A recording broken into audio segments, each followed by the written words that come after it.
You remember under Buhari, you had the Niger Delta Avengers aggressively bombing pipelines and other oil facilities. It was really a spectacle at the time because hardly a day passed without a report of bombings in the Niger Delta. Worse was that militants at the time would announce it themselves. I mean, they would bomb and make the announcement. They would go to social media and put the announcement. Twitter, when it was called Twitter, they were tweeting, right? And you had Nigerians who were divided across board, whether they were right or whether they were wrong. But throughout that period, President Buhari never pronounced emergency rule. I've talked about the main reasons the president declared a state of emergency. One is that the executive and the legislature in the state could no longer work together, and governance was suffering. Two was the bombing of oil facilities.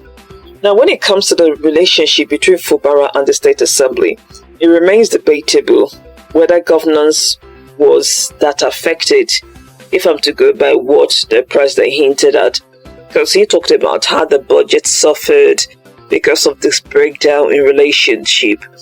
But I also recall that Fubara at some point called the bluff of the faction of lawmakers led by Martin Amoiwele.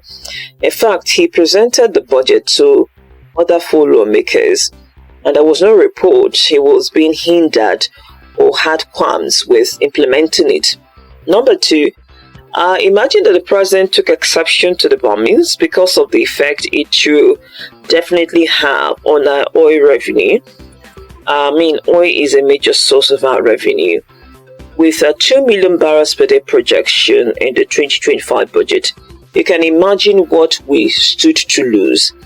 But the thing is, the bombing wasn't that frequent to warrant a state of emergency.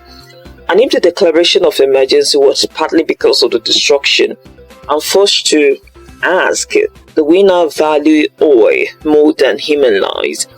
Because you have parts of the country where terrorists are causing havoc to communities, yet no emergency rule has been declared.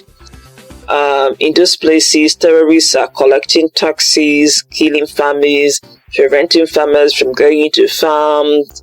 And so, do we value oil more than human lives? A fruitful thought for us.